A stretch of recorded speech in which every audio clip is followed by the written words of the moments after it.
Hello everyone, स्वागत है आप सबका learning with Gautam YouTube channel में। तो आज के इस वीडियो में हम करने वाले हैं बिहार बोर्ड क्लास 12 हिंदी के most VVI objective question answer को, जो कि आपके आने वाले बोर्ड एग्जाम के लिए काफी ज्यादा इंपॉर्टेंट प्रश्न रहने वाला है। तो आप लोग वीडियो को अच्छे से ध्यानपूर्वक और लास्ट तक जरूर देखिएगा, क्योंकि इसी में से कई सारे क्वेश्चन आप लोगों को बोर्ड एग्जाम में भी देखने को मिल जाएगा। तो चलिए शुरू करते हैं फर्स्ट क्वेश्चन से। और पहला क्वेश्चन है हमारा कि हिंदी साहित्य का सुर किसे कहा जाता है। तो हिंदी साहित्य का जो सुर है ये सूरदास को कहा जाता है। ऑप्शन नंबर ए हो जाएगा। अब अगला क्वेश्चन है हमारा कि संध्या का विलोम क्या होता है। संध्या का विलोम यानी कि संध्या का उल्टा क्या हो जाएगा। तो संध्या का उल्टा हो जाएगा प्रातः। ऑप्शन नंबर बी हो जाएगा। नेक्स्ट क्वेश्चन है हमारा कि आदान का विपरार्थक, विपरार्थक मतलब होता है विलोम, वह यानी कि उल्टा ही। तो आदान का विपरार्थक यानी उल्टा क्या हो जाएगा। तो प्रदान हो जाएगा। ऑप्शन नंबर ए हो जाएगा। अब अगला क्वेश्चन करते हैं और नेक्स्ट क्वेश्चन है हमारा कि आंसू शब्द है। तो आंसू शब्द जो है ये कौन सा शब्द है। तत्सम शब्द है, तद्भव है, देशज है या विदेशज है। तो आंसू शब्द जो है ये तद्भव शब्द है, यानी कि ऑप्शन नंबर बी हो जाएगा। अगला क्वेश्चन है कि बीजक के रचयिता यानी कि लेखक कौन है।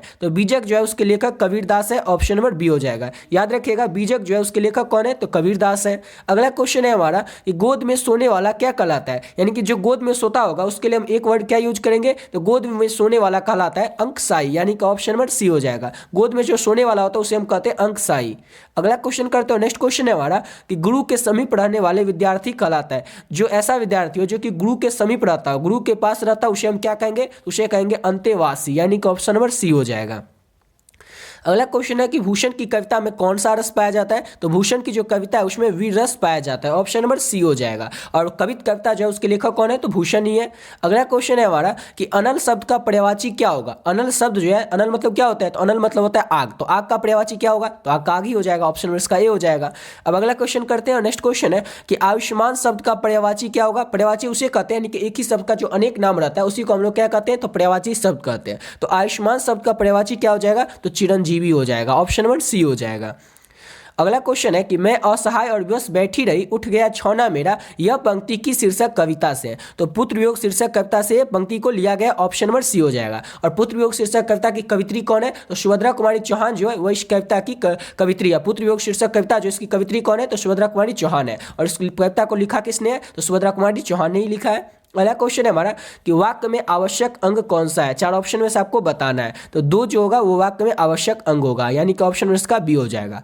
और देखिए अभी तक आप लोग पीडीएफ नहीं लिए तो आप लोग भी पीडीएफ को ले सकते हैं। ऑलरेडी कई सारे बच्चे जो है इस पीडीएफ को ले चुके हैं। इस पीडीएफ में आपको मिलेगा क्या क्या। तो आपका जो भी सब्जेक्ट हो, जो भी आपका 5 सब्जेक्ट हो, आपका 5 सब्जेक्ट इसी में से कुछ हो सकता है। जैसे कि आपका हिंदी हो सकता है, हिस्ट्री हो सकता है, पॉलिटिकल साइंस हो सकता है, English, geography, music, home science, उसके बाद साइकोलॉजी, सोशियोलॉजी, इकोनॉमिक्स। तो इसी 10 में से आपका जो भी 5 सब्जेक्ट हो, तो पांचों सब्जेक्ट का आप लोग जो पीडीएफ है वो ले सकते हैं सिर्फ और सिर्फ 25 रुपये में। 25 रुपये इसलिए रखें इस पूरे पीडीएफ का दाम, ताकि हर एक बच्चा इस पीडीएफ को ले सकेगा और अपने आने वाले बोर्ड एग्जाम में अच्छे से अच्छे नंबर ला सकेगा और हर एक बच्चा अफोर्ड कर सके। इसीलिए इस पीडीएफ का प्राइस जो है वो सिर्फ और सिर्फ 25 रुपये रखें। अब इस पीडीएफ को लेना किस तरह से, तो ये देख लीजिए। ये नंबर है 7903820810 इस नंबर पर आप लोग फोन पे, गूगल पे, पेटीएम कुछ भी कर सकते हैं। जैसे ये नंबर आप लोग फोन पे, गूगल पे या पेटीएम में डालिएगा उसमें नाम आ जाएगा गौतम कुमार। उसमें आप लोग को 25 रुपये से डाल देना है और उसका स्क्रीनशॉट लेकर के आप लोग को इसी नंबर के व्हाट्सएप पर भेज देना है। और आपका जो भी सब्जेक्ट हो वो बता दीजिएगा, आप लोग को पीडीएफ मिल जाएगा। और पीडीएफ में रहेगा क्या क्या। तो जो भी आपका सब्जेक्ट हो, 5 सब्जेक्ट, उसका ऑब्जेक्टिव भी रहेगा और सब्जेक्टिव भी रहेगा। जैसे आप लोग हिंदी का लेते हैं तो हिंदी में आप लोग को 650 ऑब्जेक्टिव क्वेश्चन मिलेगा। ये पूरे बुक से चुने हुए मोस्ट इंपॉर्टेंट ऑब्जेक्टिव क्वेश्चन है, जो कि आपके आने वाले बोर्ड एग्जाम के लिए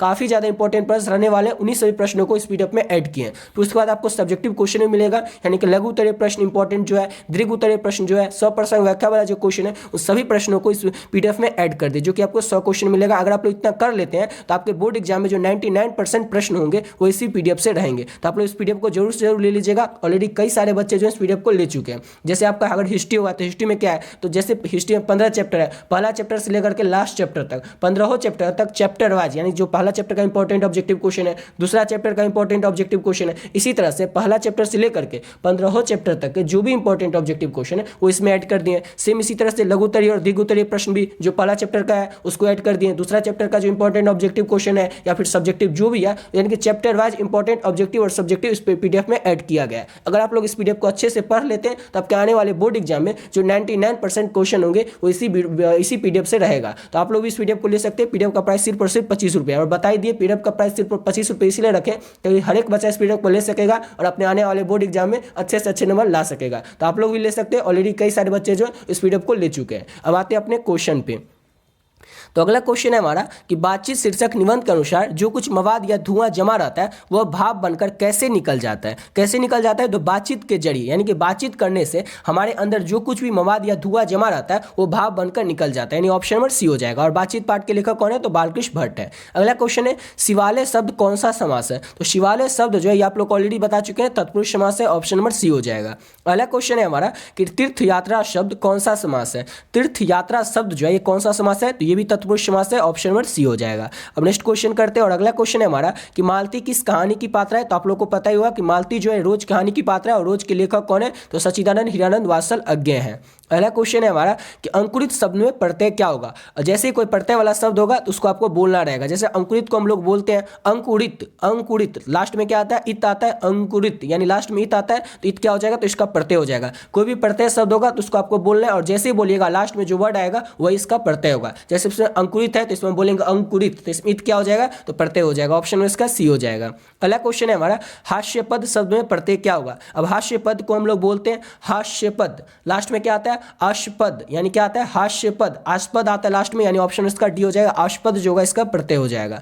अब अगला क्वेश्चन है हमारा कि ओ शदानिरा शीर्षक पाठ किस विद्या के अंतर्गत आता है। तो ओ शदानिरा पाठ जो ये है क्या? तो एक निबंध है जिसके लेखक कौन है? आप लोग इसका आंसर कमेंट में बताइएगा। ओ शदानिरा शीर्षक पाठ जो कि एक निबंध है इसके लेखक कौन है? इसका आंसर आप लोग कमेंट बॉक्स में बताइएगा।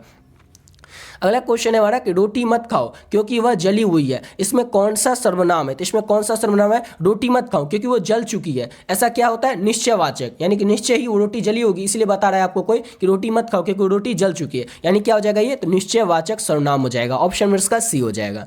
अब अगला क्वेश्चन करते हैं। नेक्स्ट क्वेश्चन है हमारा कि वह कौन है जो पड़ा रो रहा है, किस सर्वनाम का उदाहरण है। वह कौन है जो कि पड़ा वह कौन है जो कि पड़ा रो रहा है, ये जो है ये किस सर्वनाम का उदाहरण है ये आपको बताना है। तो ये संबंधवाचक सर्वनाम का उदाहरण है, यानी कि ऑप्शन नंबर बी हो जाएगा। अगला क्वेश्चन है वसुंधरा भोगी मानव और धर्माद मानव एक ही सिक्के के दो पहलू है। यह पंक्ति जो है किसके द्वारा लिखी गई है। तो ये पंक्ति जो है जगदीश चंद्र माथुर के द्वारा लिखी गई है कि वसुंधरा भोगी मानव और धर्माद मानव एक ही सिक्के के दो पहलू है। अगला क्वेश्चन है हमारा कि मोहन राकेश के बचपन का नाम क्या था। तो सिपाही की माँ जो एकांकी है उसके लेखक है मोहन राकेश, और मोहन राकेश के बचपन का क्या नाम था ये आपको बताना है। तो मोहन राकेश जो थे उनके बचपन का नाम था मदन मोहन मुगलानी। मदन मोहन मुगलानी मोहन राकेश के बचपन का नाम था, याद रखिएगा आप लोग, इंपॉर्टेंट क्वेश्चन है, मोस्ट इंपॉर्टेंट क्वेश्चन आपके आने वाले बोर्ड एग्जाम के लिए। अगला क्वेश्चन है हमारा कि ओ शदानिरा शीर्षक निबंध में वर्णित मन जो है वह किस तरह के ताल है। तो मन किस तरह के ताल है। तो मन जो है वह गहरे और विशाल ताल है, इंपॉर्टेंट क्वेश्चन है, इसको भी याद रखिएगा। गहरे और विशाल ताल है, निबंध शीर्षक जो है ओ शदानिरा उसमें मन जो है वह कैसे है? तो गहरे और विशाल ताल है। अगला क्वेश्चन है अब तक वह सो गया होगा, ये जो है ये वाक्य है, तो ये किस तरह का वाक्य है? अब तक वह सो गया होगा, यानी कि हम किसी पर संदेह कर रहे हैं कि सो गया होगा या नहीं भी सोया होगा, तो यानी ये हो जाएगा संदेशवाचक सर्वनाम, ऑप्शन नंबर सी हो जाएगा। अब तक वह सो गया होगा, यानी हम किसी को बता रहे हैं ना कि ऐसा बोल रहे हैं कि अब तक शायद सो ही गया होगा, तो किसी को हम संदेश दे रहे हैं कि वो सो गया होगा, यानी क्या हो जाएगा? संदेशवाचक वाक्य हो जाएगा, ऑप्शन नंबर सी हो जाएगा। अगला क्वेश्चन है हमारा कि चित्ररेखा किस कवि की रचना है। तो चित्ररेखा जो है ये मलिक मोहम्मद जियासी की रचना है, ऑप्शन नंबर ए हो जाएगा। और करवक पाठ के भी लेखक कौन है? तो मलिक मोहम्मद जियासी हैं। अगला क्वेश्चन है हिंदी साहित्य में गजानन माधव मुक्तिबोध का उदय किस कवि के रूप में हुआ है। किस कवि के रूप में हुआ है? तो प्रयोगवादी कवि के रूप में गजानन माधव मुक्तिबोध का हिंदी साहित्य में उदय हुआ है। अगला क्वेश्चन है हमारा कि हाथ का मैल होना मुहावरे का अर्थ क्या होता है। हाथ का मैल होना मुहावरे का अर्थ होता है तुच्छ होना, यानी कि ऑप्शन में इसका हो जाएगा सी। अगला क्वेश्चन है हमारा कि तूती बोलना मुहावरे का अर्थ क्या होता है। तो तूती बोलना मतलब होता है धाक जमाना, ऑप्शन नंबर बी हो जाएगा। अगला क्वेश्चन है हमारा कि ज्ञानपति बिहार लोक सेवा आयोग के द्वारा चयनित होकर किस पद स्थापित हुए थे। तो कारा अधीक्षक के पद पर, जिसे हम लोग इंग्लिश में कहते हैं जेलर के पोस्ट पे, ऑप्शन नंबर बी हो जाएगा।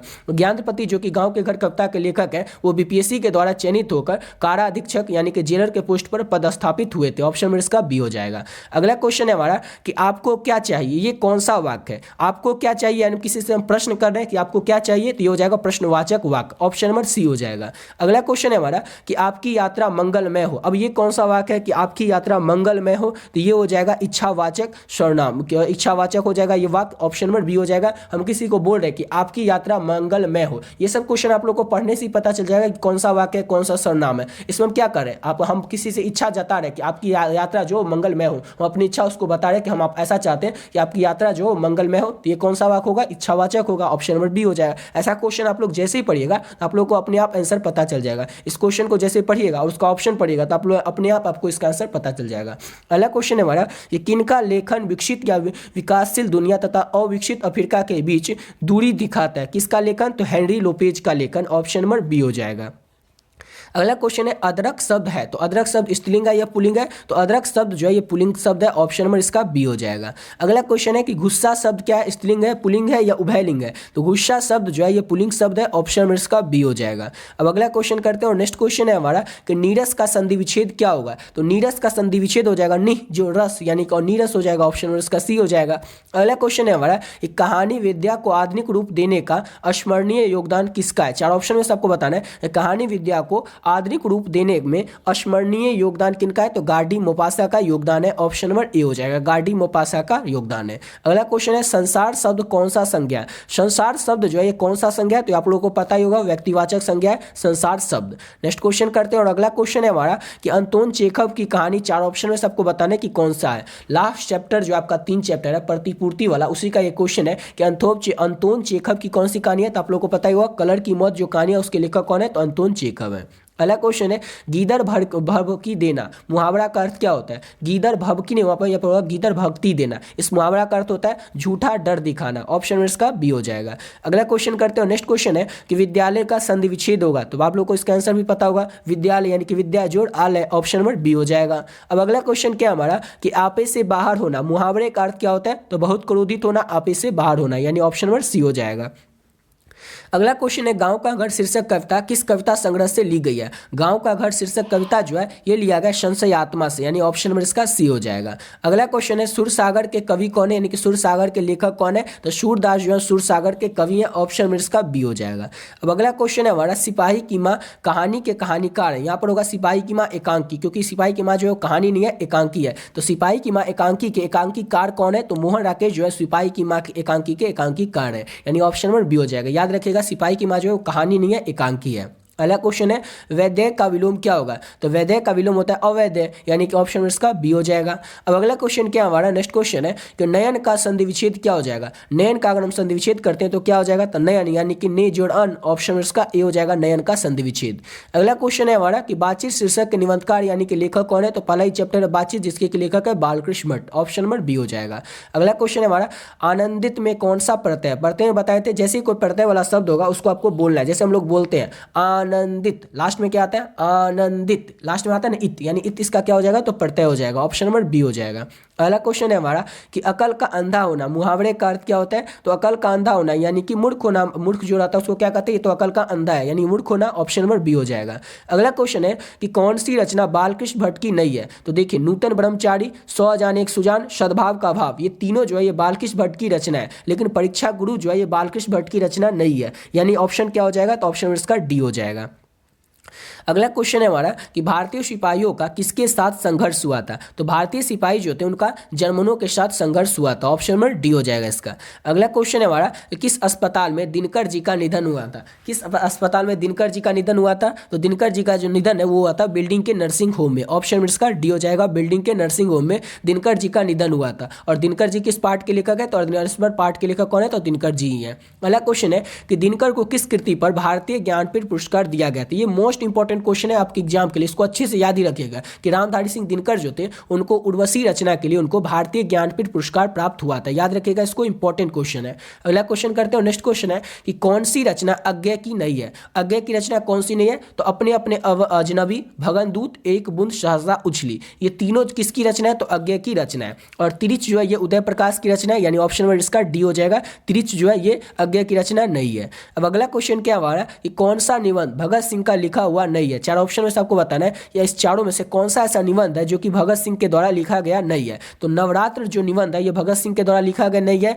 अछूत एक समस्या, सत्याग्रह और हड़ताले, मैं नास्तिक क्यों, ये तीनों पुस्तक किसके द्वारा लिखा गया था, तो ये तीनों निबंध लिखा गया था भगत सिंह के द्वारा, लेकिन नवरात्र जो है ये भगत सिंह के द्वारा लिखा गया नहीं था, ऑप्शन नंबर इसका सी हो जाएगा। अगला क्वेश्चन है कि तीन कठिया प्रथा का संबंध है, तो तीन कठिया प्रथा का संबंध किससे है, तो नील से था तीन कठिया प्रथा का संबंध। और गांधी जी जो थे वो इस तीन कठिया प्रथा के विरोध में कब गए थे चंपारण में, तो 1917 में गए थे, इसको भी याद रखिएगा 1917 में गांधी जी थे वो चंपारण गए थे। अगला क्वेश्चन है निम्नलिखित में से बिस्नी की पड़ोसन कौन थी, तो बिस्नी जो थी उनकी पड़ोसन का नाम क्या था, तो बिस्नी की पड़ोसन जो थी वो कुंती थी। सिपाही की माँ जिसके की लेखक सिपाही की माँ जो कि एकांकी और जिसके की लेखक मोहन राकेश है, उसी की एक पात्रा है बिस्नी, और बिस्नी की पड़ोसन कौन थी, तो ये कुंती थी।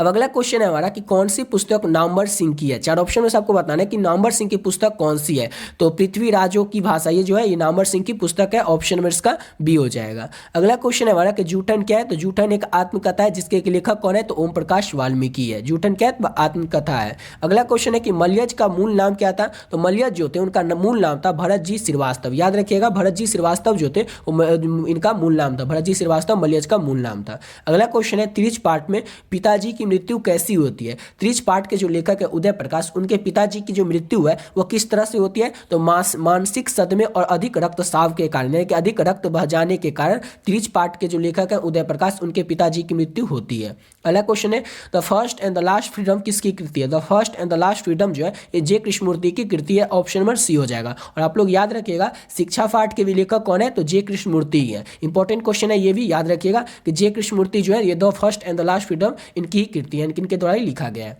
अगला क्वेश्चन है कि ज्यासी रचित पद्मावत की भाषा क्या है। ज्यासी रचित जो यानी कि ज्यासी के द्वारा जो लिखा गया पद्मावत है उसका भाषा क्या है, तो उसका भाषा है अवधी भाषा, ऑप्शन नंबर ए हो जाएगा। अगला क्वेश्चन है हमारा कि वल्लभाचार्य से मिलने से पूर्व सूर्य किस भाव के पद गाते थे। वल्लभाचार्य से मिलने से पूर्व यानी कि वल्लभाचार्य से मिलने से पहले सूरदास जो थे वह किस भाव के पद गाते थे, किस भाव के पद गाते थे, तो दैन्य भाव के पद गाते थे सूरदास वल्लभाचार्य से मिलने से पहले। अगला क्वेश्चन है इनमें से कौन सी रचना है, प्रार्थना नहीं होगा, रचना तुलसी की है। तुलसी यानी कि तुलसीदास की रचना, इस चार ऑप्शन में सबको बताना है कि कौन सी है, तो विनय पत्रिका जो है तुलसीदास की रचना है, ऑप्शन में डी हो जाएगा, प्रार्थना नहीं होगा रचना होगा। अगला क्वेश्चन करते हो, नेक्स्ट क्वेश्चन है हमारा कि कहानी का अर्थ होता है, तो कहानी का अर्थ क्या होता है, तो कहानी जो होता है विश्वास का प्रतीत होता है, कहानी का अर्थ होता है विश्वास या प्रतीत, यानी ऑप्शन में डी हो जाएगा। अगला क्वेश्चन है हमारा कि शिवाजी के पुत्र का नाम था, तो शिवाजी के पुत्र का नाम क्या था, तो साहू जी शिवाजी के पुत्र का नाम था, ऑप्शन नंबर बी हो जाएगा। अगला क्वेश्चन है कि प्रसाद जी के पिता का नाम था, यानी कि जयशंकर प्रसाद जो थे उनके पिता का नाम क्या था, तो देवी प्रसाद साहू था, ऑप्शन नंबर बी हो जाएगा। अगला क्वेश्चन है हमारा कि सुभद्रा कुमारी चौहान जो कि पुत्र वियोग कविता की कवित्री है, उन्हीं सुभद्रा कुमारी चौहान का जन्म कब हुआ था, तो सुभद्रा कुमारी चौहान जो थी उनका जन्म हुआ था 16 अगस्त 1904 को, और उनकी मृत्यु भी याद रखिएगा 1948 में हो गई थी, बहुत ही कम उम्र में। अब अगला क्वेश्चन है हमारा कि कौन सी कृति शमशेर बहादुर सिंह की नहीं है। चार ऑप्शन में सबको बताना है कि कौन सी कृति जो है शमशेर बहादुर सिंह की नहीं है, तो इतने आपास अपने उदिता टूटी हुई बिखरी, ये तीनों जो है शमशेर बहादुर सिंह की कृति है। और शमशेर बहादुर सिंह की कृति कौन नहीं है, तो भारतीय इतिहास और संस्कृति जो है शमशेर बहादुर सिंह की कृति नहीं है। अगला क्वेश्चन है कौन सी रचना मुक्तिबोध की है। चार ऑप्शन में से आपको बताना है, तो चांद का मुंह टेढ़ा, ये जो रचना है मुक्तिबोध की रचना है। अगला क्वेश्चन है सरोज किस संधि का उदाहरण है। सरोज जो है ये विसर्ग संधि का उदाहरण होता है, यानी ऑप्शन में उसका क्या हो जाएगा, तो सी हो जाएगा। अब अगला क्वेश्चन है हमारा कि महेश का संधि विच्छेद क्या होगा, तो महेश यानी कि महाजोड़ ईस यानी महेश होगा, ऑप्शन में इसका बी हो जाएगा। अगला क्वेश्चन है दिग्गज जो है किस संधि का उदाहरण है, तो दिग्गज जो होता है ये व्यंजन संधि का उदाहरण होता है, ऑप्शन नंबर ए हो जाएगा। अगला क्वेश्चन है हमारा कि परमात्मा किस संधि का उदाहरण है, तो परमात्मा किस संधि का उदाहरण है, तो ये दीर्घ संधि का उदाहरण होता है परमात्मा, ऑप्शन में इसका डी हो जाएगा। अगला क्वेश्चन है हमारा कि नवग्रह शब्द किस समास का उदाहरण है, तो नवग्रह शब्द जो है ये उदाहरण है द्विगु समास का, यानी ऑप्शन में इसका ए हो जाएगा। और समास को किस तरह से पहचाना, इसका ट्रिक वाला वीडियो आप लोगों को पहली वीडियो में बता चुके हैं, उस वीडियो को भी आप लोग देख सकते हैं चैनल पर जा करके। अगला क्वेश्चन है कि अधिकरण तत्पुरुष में क्या है, अधिकरण तत्पुरुष में दूसरा पद जो होता है वो प्रधान होता है, यानी ऑप्शन नंबर बी हो जाएगा। अगला क्वेश्चन है चतुरातन, चतुरातन शब्द किस समास का उदाहरण है, तो चतुरातन शब्द जो है ये बहुब्रीहि समास का उदाहरण है, ऑप्शन नंबर ए हो जाएगा। अगला क्वेश्चन है हमारा ग्रव शून्य शब्द कौन सा समास है, ग्रव शून्य जो शब्द है इसमें समास कौन सा है, तो ग्रव शून्य शब्द में जो समास है वो करण तत्पुरुष समास है, यानी ऑप्शन नंबर बी हो जाएगा, करण तत्पुरुष समास। अगला क्वेश्चन है हमारा कि अनुकूल का विलोम, यानी कि अनुकूल का उल्टा क्या होता है, तो अनुकूल का उल्टा होता है प्रतिकूल, ऑप्शन नंबर ए हो जाएगा। अगला क्वेश्चन हमारा श्री गणेश का विलोम क्या होगा, श्री गणेश हम कब करते हैं, यानी कि कोई काम को शुरू करते हैं तो श्री गणेश करते हैं, और इसका उल्टा क्या हो जाएगा जब हम कुछ खत्म करते हैं, यानी कि इति श्री करते हैं, ऑप्शन में इसका सी हो जाएगा। अगला क्वेश्चन है कि अमूर्त का विलोम क्या होगा, यानी अमूर्त का उल्टा क्या होता है, तो अमूर्त का उल्टा होता है मूर्त, यानी कि ऑप्शन में इसका ए हो जाएगा। अगला क्वेश्चन है कि मानव का विलोम क्या हो जाएगा, तो मानव जो वर्ड है इसका विलोम यानी कि इसका उल्टा क्या हो जाएगा, तो मानव का उल्टा हो जाएगा दानव, ऑप्शन नंबर बी हो जाएगा। अगला क्वेश्चन है हमारा कि निम्नलिखित में से कत प्रत्यय होगा, किसमें जो है ना कत प्रत्यय आता है, चार ऑप्शन को पढ़िए और उसमें देखिए। जैसे चतुराई है तो चतुराई, इसमें कत नहीं आया। मूलतः, इसमें भी कत नहीं आया। भलाई, इसमें भी कत नहीं आया। बचत, बचत यानी कत आया, यानी ऑप्शन में इसका ए हो जाएगा। इस शब्द में बचत में कत का प्रत्यय होगा। अगला क्वेश्चन है हमारा कि इनमें से एक प्रत्यय नहीं है, कि इस चार ऑप्शन में सबको बताना कि कौन एक जो है वो प्रत्यय नहीं है। तो देखिए ई जो होता है कई सारा वर्ड पढ़ते हैं उसमें आ जाता है, उसका ता भी कई सारा वर्ड में पढ़ते हैं तो आ जाता है प्रत्यय, पन भी आ जाता है, लेकिन अनु जो है ये प्रत्यय नहीं आता है, यानी ऑप्शन में इसका डी हो जाएगा। अगला क्वेश्चन है हमारा कि निम्नलिखित में से स्त्री का प्रत्यय क्या होगा, स्त्री, निम्नलिखित में से स्त्री प्रत्यय होगा, किसका होगा, तो इसका याचिका हो जाएगा, याचिका का होगा, ऑप्शन में इसका डी हो जाएगा। अगला क्वेश्चन है हमारा कि निम्नलिखित में से कौन सा शब्द प्रत्यय से बना हुआ है, तो चारों शब्द को हम लोग पढ़ते हैं, कौन सा शब्द जो है प्रत्यय से बना हुआ है, तो देहादन, ये प्रत्यय नहीं हुआ, देहादन नहीं है। पीकादन, पीकादन में प्रत्यय यानी कि ऑप्शन में इसका बी हो जाएगा। अब अगला क्वेश्चन करते हैं, नेक्स्ट क्वेश्चन है हमारा कि वारिद का पर्यायवाची क्या होगा, तो पर्यायवाची एक ही वर्ड का जो अनेकों नाम रहता है, वारिदी हम किसको कहते हैं, तो बादल को कहते हैं, ऑप्शन में डी हो जाएगा। अगला क्वेश्चन है हमारा कि पति का पर्यायवाची कौन नहीं है, यानी कि है, पति का पर्यायवाची कौन नहीं है, तो वल्लभ हम पति को ही कहते हैं, यानी ये नहीं होगा। स्वामी भी हम लोग पति को ही कहते हैं, और भ्राता, भ्राता भी किसको कहते हैं, तो पति को ही कहते हैं, लेकिन भारवा जो कहते हैं ये पति को नहीं कहते, यानी ऑप्शन उसका सी हो जाएगा। अगला क्वेश्चन है अमय का पर्यायवाची है, तो अमय का पर्यायवाची चार ऑप्शन में सबको बताना है कौन सा है, तो अमय का पर्यायवाची हो जाएगा सुधा, ऑप्शन नंबर बी हो जाएगा। अगला क्वेश्चन है हमारा कि उड़न छू होना मुहावरे का अर्थ होता है, तो उड़न छू होना मुहावरे का अर्थ क्या होता है, तो संकट देखकर भाग जाना होता है उड़न छू मुहावरे का अर्थ। अगला क्वेश्चन है हमारा कि कन्नी काटना का अर्थ क्या होता है, तो कन्नी काटना मुहावरे का अर्थ होता है दूर रहना, यानी कि ऑप्शन में इसका डी हो जाएगा। अगला क्वेश्चन है हमारा कि काम काज में कोड़ा होना मुहावरे का अर्थ क्या होगा, काम काज में कोड़ा होना इस मुहावरे का अर्थ होता है काम न जानना, यानी कि ऑप्शन इसका डी हो जाएगा। कोई काम नहीं जानता है तो उसको हम लोग क्या कहते हैं, काम काज में कोड़ा होना, यानी कि काम न जानना। अगला क्वेश्चन है हमारा कि आरोग्य का पर्यायवाची कौन नहीं है, आरोग्य जो होता है उसका पर्यायवाची कौन नहीं है, चार ऑप्शन में सबको बताना है। तो आरोग्य का पर्यायवाची कौन कौन है, तो स्वास्थ्य, सेहत, तंदुरुस्ती, ये सब आरोग्य का पर्यायवाची है। आरोग्यता जो है ये आरोग्य का पर्यायवाची नहीं, यानी ऑप्शन में सी हो जाएगा। अतनु का पर्यायवाची है, चार ऑप्शन में सबको बताना है कि कौन सा है, तो बसंत को ही हम लोग अतनु कहते हैं, ऑप्शन में डी हो जाएगा। अगला क्वेश्चन है हमारा कि अनिल का पर्यायवाची चार ऑप्शन में से कौन सा है, तो अनिल हम किसको कहते हैं, तो हवा को कहते हैं, हवा को हम लोग पवन भी कहते हैं, यानी ऑप्शन में सी हो जाएगा। अगला क्वेश्चन है हमारा कि निर्वाह में कौन सा उपसर्ग है, तो निर्वाह, इसमें क्या करेंगे, नी हटाते तो बच जाएगा वराह, यानी नहीं होगा इसका ऑप्शन नी, और निर्वाह इसमें क्या हो जाएगा, निर्वाह उपसर्ग मत है तो क्या होगा, निर इसका ऑप्शन हो जाएगा, ऑप्शन में इसका सी हो जाएगा। अगला क्वेश्चन करते हैं और नेक्स्ट क्वेश्चन है हमारा निर्वाह, देखिए जैसे हम बोले निर्वाह शुरू में क्या आता है निर, यानी निर इसका हो जाएगा उपसर्ग। अगला क्वेश्चन है गमन शब्द को विपरार्थक यानी उल्टा बनाने के लिए आप किस उपसर्ग का प्रयोग करेंगे, किस उपसर्ग का प्रयोग करेंगे, तो गमन है ना, इसको क्या करेंगे, गमन का विपरार्थ यानी उल्टा बनाने के लिए किस उपसर्ग का, इसका हो जाएगा उपसर्ग यानी कि आ हो जाएगा, यानी ऑप्शन इसका बी हो जाएगा। अब अगला क्वेश्चन करते हैं, नेक्स्ट क्वेश्चन है और लास्ट क्वेश्चन भी कि संकल्प में कौन सा उपसर्ग है, तो संकल्प में उपसर्ग कौन सा है, तो संकल्प यानी सम हो जाएगा इसका उपसर्ग, ऑप्शन नंबर इसका सी हो जाएगा।